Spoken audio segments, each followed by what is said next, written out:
What makes a good film? This is Mark and Pete Live. I'm Pete the Clergyman. This is Mark the Businessman with me as always. Now, what do you reckon about this? What makes a good film then, Mark? Well, it's all about the experience, the silver screen, and a great plot. Well, in my opinion, that we've seen some great movies in recent times. Over the years, I've got my preference. We'll talk about that. I know that you like certain types of movies, I do, but what yes. really grabs you when you actually go into the cinema? Well, I feel that sometimes technology overtakes things, and not always critics feel that we're going in the right direction. I'll give you a clue. Are we in a state of flux at the flicks? A star is born and adoration worn when a movie is a blockbuster, but through popcorn you'll start to yawn when the story is lackluster. Yes, Clergyman Pete, it's all about the story for me, not about the special effects. How say you? Yes, well, I do also think it's about the story, it's about the plot, uh, it's about the casting because you want to have good actors who fit in with their role. I do like special effects movies, as long as they're done well, of course. But that isn't what comes first. The special effects need to serve the plot and the characters in the story. So, yeah, I think that's the uh, that's the emphasis there should be. Get the plot right, get there to be Yes. a good story, and you've got a good movie. Now, I'm afraid there's another ingredient that I'm going to declare my hand Oh because dear. I like musicals. Ah, And the reason I like it is that I just want to be entertained. I like the idea of the fact that you've got some little earworm going around your head, a catchy little tune. So I'll yes. give you an example. I like the idea of watching, so West Side Story, great film, great plot, really good. I like those sort of films that sort of take a grab of history, and you've got My Fair Lady and things like that. They're all very good, and I think the performances are great. The direction's pacey, and look, let's be honest, Well, who have you does got any more recent ones though? More recent musicals that you liked? That's quite a few years Mary ago. Poppins? Yes. Well, actually, there is the remake, and that's one of the other things I was going to say, which is that whilst the original Mary Poppins, of course, is very popular, I did actually see very recently the remake, which I actually didn't dislike. I know it got a little bit of criticism, but I actually felt that it did quite well. But the one thing that I would say is, and I'm sorry to have to say, because I know that we'll get lots of complaints, but I really hated La La Land. And the reason I didn't like it is because sometimes the songs are either too boring, the direction's too dull, and it doesn't have an appropriate plot. And I think that what I think can often be the case is that some try too hard. And here's another example, which is The Great Showman, Greatest Showman. And this was something where I thought there was one or two good performances, one or two good songs, but it was a bit labored, and I didn't feel that the plot, I come back to this, was really successful. I thought it tried to race through the film with one or two repeated songs that were very, very similar, folks. Could have thought of maybe some other ideas of tunes. And so this is where I tend to be a little bit more traditional. I feel that some of the movies of the past, whether they're animation or otherwise, just worked a lot harder on the characters and the performances and the songs. Yes. So, Oh, you're Clergyman Pete, thinking I of know like. that you're not favoured in the musical Well, the thing is, direction, but yes. One thing. you are in action-packed movies. Well, yes, I like action movies. Well, I don't like specifically. I think this is where I gain popularity with our listeners. I think they're going to agree with me here. I don't like musicals. I don't like Well, songs in the film.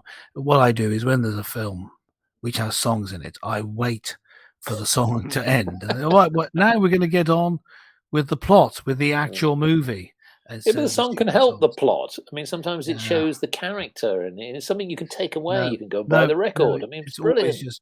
it's just irritating.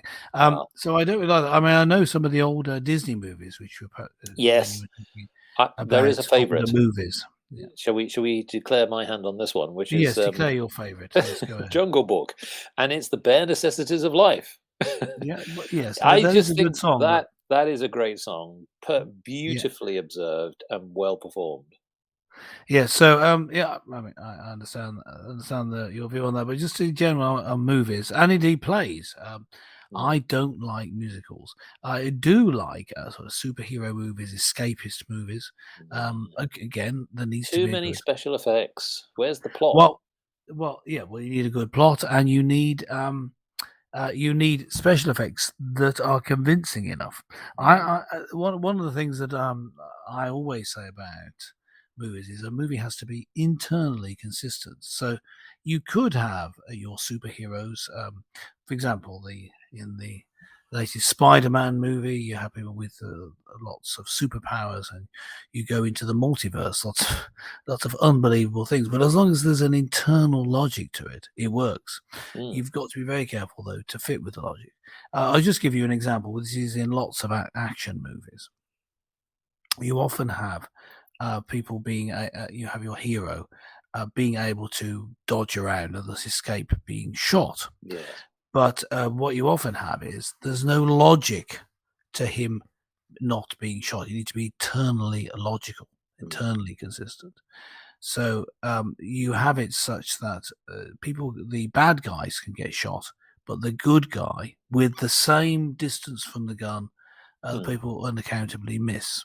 Mm. So that's not internally consistent. There's no proper logic to it, Yeah. and then it brings you out of the movie. So that's when that's when there's a problem with special effects as well. When the special effects bring you out of the movie, just isn't Now, realistic enough, I'm going to agree or with you on one thing is or yeah, go ahead. in the cinema, that cinematic experience, which you can't get on the small screen, but I do agree an action-packed film is good. You get the sound, the resonance, the boom, and the whole experience.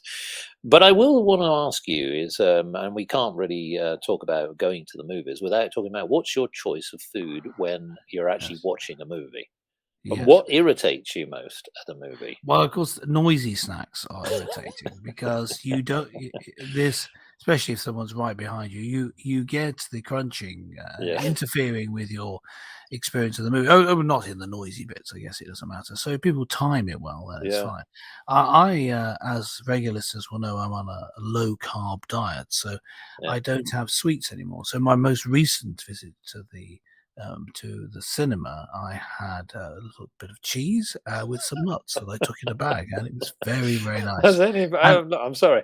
I'd love to know how many of our listeners take in cheese to watch a film. well, yes, they should start doing because cheese is not fattening. Interestingly, because it's mainly made of fat and protein, Yes, but that doesn't equal fat on the body. yes, And if I mean this is radio and podcast, extraordinary. so you can't see me, but yes, I am quite slim. And Mm. the reason that I am like that is because I don't eat sweets. But I suppose my if they weren't going to have the deleterious effect of giving me a wobbly belly, I would go for the pick and mix sweets.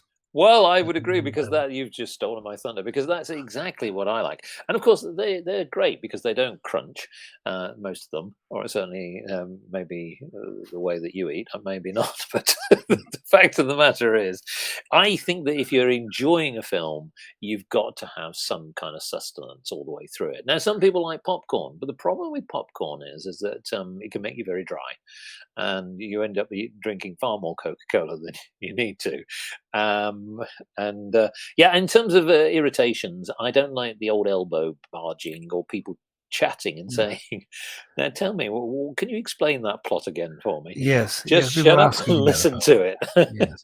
It's especially irritating if someone has seen the movie before and they're telling their Oh friend yes. what's going to happen next. Now, closing repeat. I've got an idea. Closing out on this, I like musicals. You like action films. What about this as an idea? Look, we've seen now at a milestone that why don't we have a musical James Bond? Thought. Yes, why don't we? I can think of very good reasons. Ah, Certainly, I would find it very tedious. But on the other hand, it's the new James Bond. It isn't out yet. Who knows what tricks they are going to try and employ to hmm. get people watching it. Yeah. So we, yes. In closing, I think we're saying that it's a very subjective thing. What makes a good film for you? But really, it's the whole experience, isn't it? Yes, in the movie you want a good plot, and for you want songs, and for me I want a lot of action. But it's the whole experience, including going to the cinema, having something to eat. It's having other people in the in the place watching with you. The whole experience is what makes a good film, not simply the actual making of it, but your experience in watching it at the cinema. So let us know what you think, gentle listener. Just let us know what is your favorite film. Did you see the new Batman movie? Did you see the latest Spiderman movie? Have you been singing along to the latest musicals? Let us know. But that's it from Mark and Pete for this time. Remember to subscribe and, as I say, leave a comment. Bye for now. Look for the bare necessities, Mother Nature's recipes.